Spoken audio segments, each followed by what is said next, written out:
Gangguan mood adalah merupakan salah satu gangguan kejiwaan yang sangat sering terjadi dalam kehidupan kita sehari-hari. Gangguan mood ditandai dengan adanya perubahan pada mood.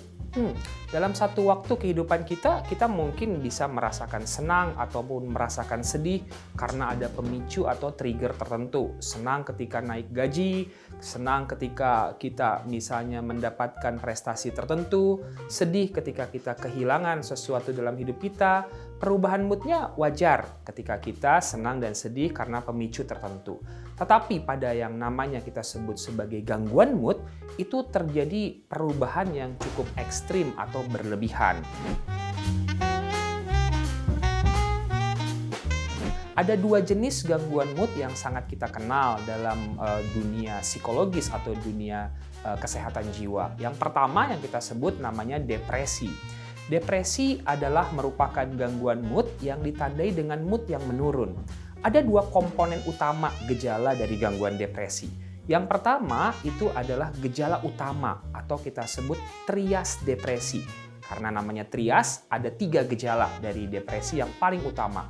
Yang pertama, moodnya menurun, sedih, menangis, ataupun murung gitu ya. Itu adalah merupakan gejala pertama yang utama.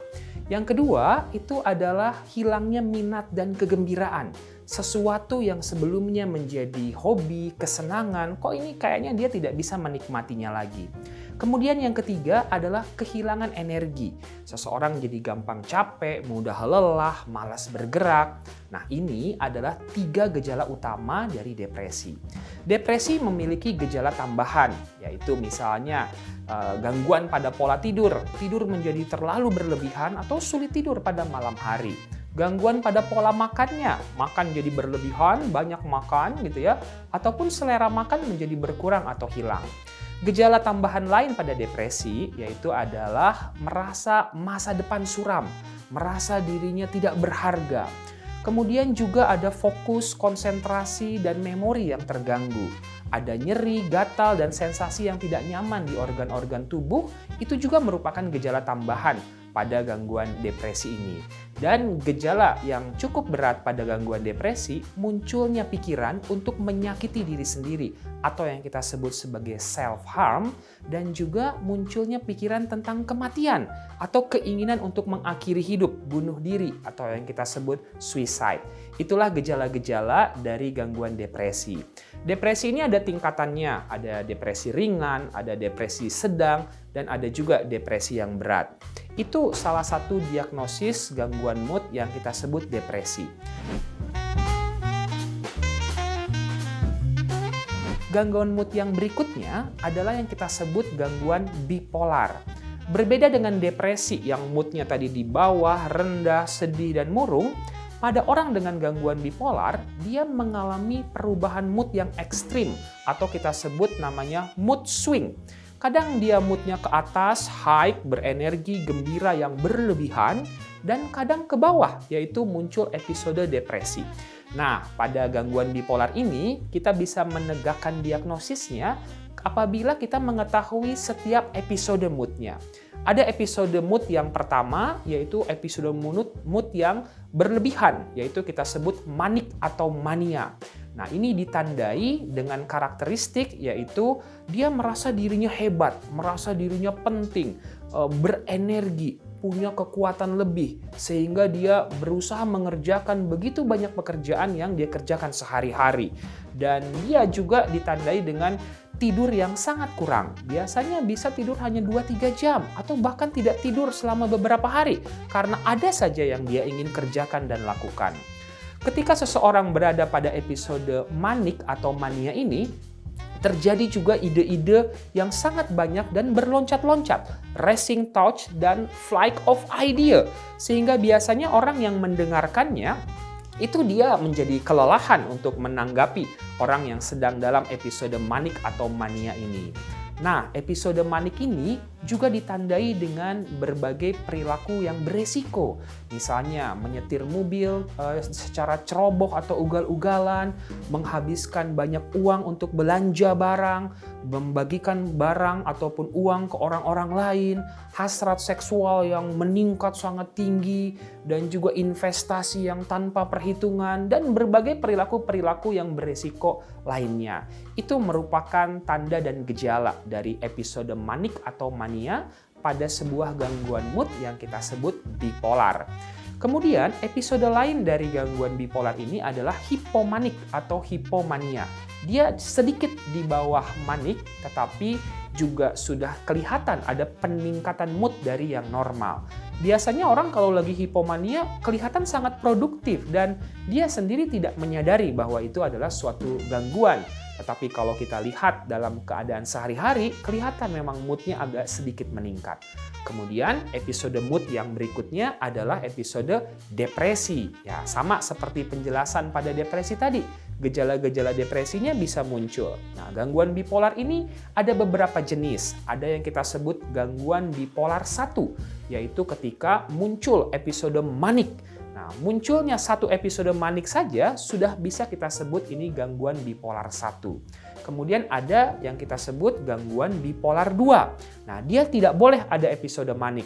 Dia adanya episode hipomanik dan episode depresi. Dan ada juga gangguan bipolar episode campuran. Jadi dalam beberapa waktu, seminggu, sebulan, itu terjadi perubahan mood yang drastis. Dari depresi, hipomanik, dan manik. Sehingga yang bersangkutan pun mengalami penderitaan, mengganggu relasinya dengan orang-orang sekitar, dan juga performance dalam kehidupannya sehari-hari pun menjadi terganggu tentunya. Itulah berbagai gangguan mood yang terutama tadi ada 2 ya, yaitu gangguan depresi dan gangguan bipolar.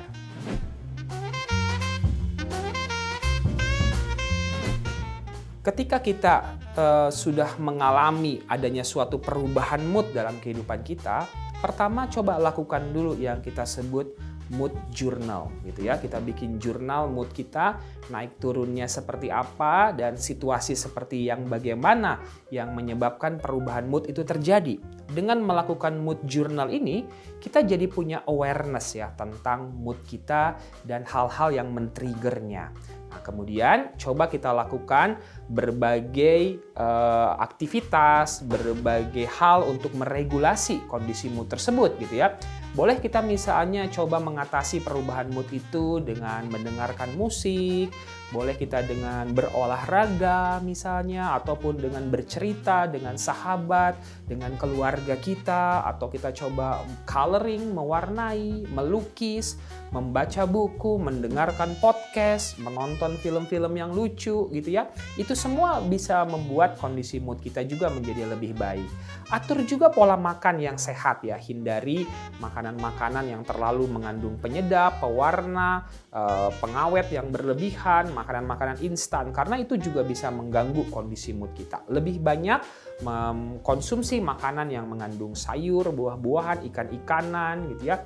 Kemudian konsumsi makanan-makanan yang banyak mengandung triptofan. Triptofan itu ada pada buah pisang, kacang-kacangan, ikan, susu, telur, itu semua kandungannya adalah triptofan yang bisa juga membuat mood kita bisa menjadi lebih baik. Itu langkah-langkah awal bagaimana kita bisa coba untuk mengontrol, mengendalikan agar perubahan mood kita tidak sampai mengganggu aktivitas dan produktivitas kita sehari-hari. Tetapi kalau misalnya, wah ini moodnya udah makin nggak nyaman ini aku nih dan aku sudah menderita, bahkan sudah ada pikiran-pikiran yang berbahaya seperti keinginan untuk melukai diri sendiri atau self-harm, ataupun keinginan untuk mengakhiri hidup atau suicide, segeralah konsultasi ke profesional kesehatan jiwa. Misalnya seorang psikiater itu ada obat-obatan yang kita sebut mood stabilizer yang akan bisa menstabilkan kondisi mood kita. Atau terapi-terapi untuk depresi, misalnya ada obat antidepresan, ada juga terapi TMS, transcranial magnetic stimulation. Jadi kepala, otaknya diberikan stimulasi dengan gelombang elektromagnetik sehingga kesehatan jiwanya bisa lebih baik karena saraf otaknya, sirkuitnya, neurotransmitter di otaknya itu menjadi lebih stabil. Terapi yang lain yang bisa juga dilakukan adalah terapi yang kita sebut neurofeedback. Nah, terapi neurofeedback ini akan melatih gelombang otak kita. Gelombang delta, theta, SMR, kemudian gelombang alfa dan gelombang beta. Kalau dalam kondisi yang tidak stabil atau seimbang, itu bisa dilatih kembali dengan sebuah terapi yang namanya neurofeedback. Demikian pembahasan untuk topik gangguan mood, yaitu gangguan depresi dan gangguan bipolar. Saya Dr. Lahargo Kembaran SPKJ, psikiater. Sampai jumpa di pembahasan berikutnya.